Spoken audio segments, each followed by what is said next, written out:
I know, the chapter review isn't out yet, and this week is a pretty long one considering the stakes of this chapter, so me and my elves are currently working diligently to get this out to you guys, right? We have to deliver the presents before Christmas, but it's coming. In the meantime, we got to talk about the Figarland family. How did we get here, Shanks? For the longest time, Shanks has been known as a snitch, someone in the One Piece world that snitches on people. He goes around and he tells things that people probably shouldn't know. There's a massive theory out there that Shanks actually went and told Kaido that Joy Boy wasn't real, right? He did that, and that's why Kaido turned back. That's why he started drinking alcohol. That's why he became a drunk. All that was because Shanks snitched about Joy Boy. King lost his dream. Kaido lost his dream. Then we have the Wano arc. I don't know if this is true or not. Either way, I mean, who's even hating on Blackbeard back then? Guys, Blackbeard had just gotten a devil fruit. Didn't even have a bounty. Just finally left Pop's ship. Just went out into the world. Shanks pulled up saying, yo, these scars, that was your boy. And I was on guard. Your boy did this to me. What? A regular guy on Whitebeard's ship did this to you? Who was sparring against the world's greatest swordsman? That's hate. That's hate. And also, why are you so comfortable saying that? That's embarrassing, if anything. Yonko, you let him do that to you? We're gonna go back in history and try to figure out how we got to this point where now pretty much confirmed, I think, Shanks is a Figarland, however you want to say it. You see, Shanks is a good guy, but he's also very disrespectful. You know, I knew he was disrespectful after he pulled up on Whitebeard's ship and literally was knocking out his crewmates and then recruited his best man right in front of him. That's only something a Celestial Dragon would do. How entitled are you to try to pull the right-hand man of Whitebeard right in front of him? To bully an old man like that? We should have seen it then. Not only that, pulling up to a war and saying, I will fight anybody with 9 other people. And then even worse than that, them obliging. Who is this man? Imagine if you're a random Marine or pirate on Whitebeard's ship. You're thinking, wait, this could have all ended peacefully if he showed up earlier? Oh, Whitebeard, why didn't you do the same thing? You guys could have discussed this behind the scenes? Who is this? Imagine a random Navy soldier. He just lost his pinky finger. He is wondering, why did it come to this if that's all it took to stop the war? Who is this man? Doflamingo's looking at him like, he seems to be like me, but I want the war to continue. It is asinine. But what's interesting here is that there's small things that gets lost in translation, and shout out to Sandman AP. He kind of keeps us abreast of what we're missing, and one of the things he talks about is speech styles and how characters speak to each other. The first giveaway, and again, we wouldn't get this because we're English speaking, is how Shanks speaks to other people. And the main thing is Shanks speaking to the Gorosei, and also how Shanks speaks to Sengoku, how they speak back to him. Just a quick tidbit, Sandman says the person's speech style in Japanese that's so rude that he's never met anyone as rude as her in his entire life. Believe it or not, it's Perona. But he says the gap between her speech style and her cute appearance, it seems to make her more attractive. How Perona is based on her Japanese speech is how we feel about Ulti. That's why we would want her to step on us. That's how Perona speaks. So I guess I'm starting to understand the attraction Sai has to Perona. I still don't have it, but I guess she comes off as a cute girl with a potty mouth. Kind of like how we feel about Bonnie. Either way, back to Shanks. So the first context clues how the 5 elders speak to Shanks as opposed to how they speak to Akainu. So apparently the 5 elders call Shanks with the pronoun Kimi, which indicates they have respect for Shanks to a certain extent. Instead, they call Akainu with the pronoun Omai, which sounds rather impolite. And so in short, apparently they respect Shanks more than they respect Akainu, which is a dead giveaway because he's a snitch and a Celestial Dragon. And listen, Shanks is one of my favorite characters, so me calling him that, it has nothing to do with my affinity for him at all. This is just the facts, and the facts are the facts. Isn't that crazy? The Celestial Dragons, they respect Shanks more than they respect Akainu.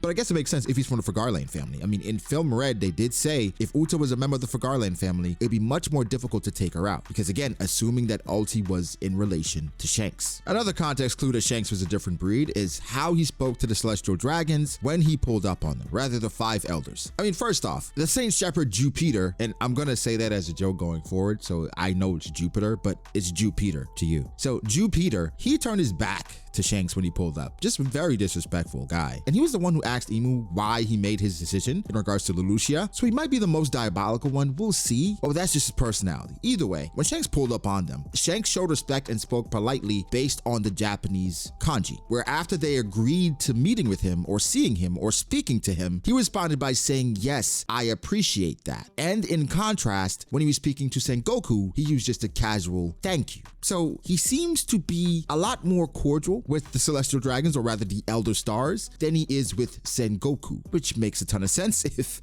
he is a Celestial Dragon. Another context clue is Oda did an interview back in November, and then the question was asked about the Figarland family. And Oda refused to answer, of course, and he said it'll be explained in the future, which then led fans to start speculating more about Shanks being a celestial dragon. I mean, of course, it was theories back then, but I wanted to figure out how far back did theories go. So then I started to scour the internet. I saw a few, but the earliest one I saw was by Mugiwara no DX. And after a recent chapter, I'm assuming the chapter where Shanks met with the Gorosei, because this is 2018. And then the question came up, is Shanks a celestial dragon? Which makes sense, that question would come up after that time. Then there was another in 2019 by Highly Unsuspect on Reddit, who was asking, is Shanks possibly a celestial dragon? Now, he said a lot, but ain't nobody would know that. So I'm sorry that happened, or I'm happy for you. But they are speculating at that point, is Shanks a celestial dragon? Which is a logical conclusion based on him meeting with the Gorosei. We felt it, but after this chapter, man, after 1086, there's no question in my mind. Shanks has special privileges. And again, how he's been moving throughout the world, just pulling up on Kaido when he just wants to go fight, pulling up on Whitebeard's ship to warn him about his own son. Who does Shanks think he is? Pulling up to the war saying he can fight anyone? It's badass. I'm not gonna lie, it's badass, but very, very disrespectful. I think even what he did to Greenbull, it makes a ton more sense now that Greenbull would get weak in the knees when Shanks came, okay? Because for Greenbull, he will get down on his knees for the Celestial Dragons. He loves them. He wishes he was one. I don't think Greenbull is privy to Shanks being a celestial, but that aura, that celestial aura was so much for Greenbull. His knees buckled, his legs got weak, that he would even spend the time to use it on him. You know what? That's my story, and I'm sticking with it. Shanks going forward, boys and girls, is a celestial dragon. But with that information, that leads us to here, 1086, where we find out that there is the supreme commander of the Figarland family, or rather the God Knights. I mean, he's probably the supreme commander of the family as well, but we have Moon Man, and his name is Saint Figarland Garling. First off, he's the judge, right? He's a judge and executioner. Definitely the judge. Not sure if he's the executioner, but he executed Mostguard. Really quick tangent. You know, a lot of people really don't know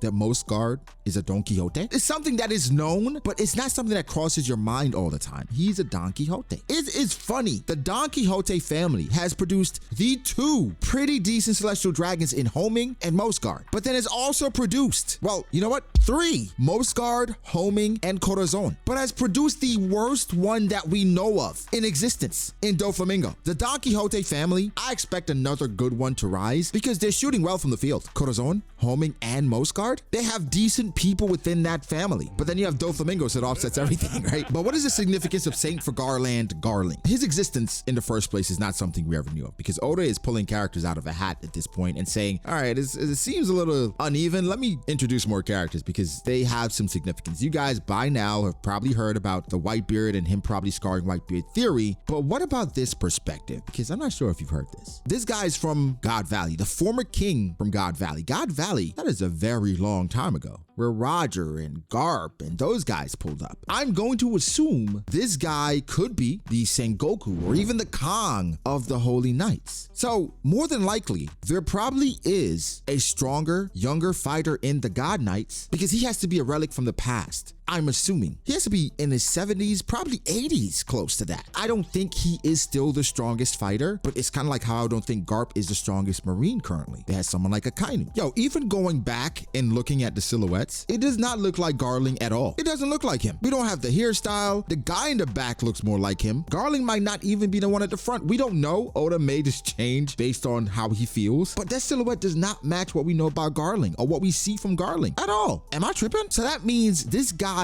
is strong as heck, but Shanks might even have a family member stronger than him, but younger. Quick edit, when I say him, I mean Garling, not Shanks. I don't think there's anybody on the God Knights that's stronger than Shanks. Just wanted to clarify that. So maybe Shanks' dad. This could be more than likely Shanks' grandfather or great uncle, not his father. So the person that actually scarred Whitebeard doesn't have to be Garling. It could be a younger member of the God Knights that exists today. But this is the guy that they're highlighting because, again, he is the supreme commander like Khan kinda is for the world government. But I think we all agree that Akainu more than likely is stronger. Who's the strong guy for the God Knights? Because more than likely, I would assume that could be Shanks' brother or cousin. So there are more Figarlands that we're gonna find out and see, but this guy is just getting highlighted right now because he's probably the most important one, and the worst one, I'm gonna guess as well. As time goes on, we're gonna find out more about the Figarland family. Shanks is not beating these allegations. He is who we thought he was. A very a very good person, right? Because everything in his beliefs is opposite to even everything Garling said. Garling,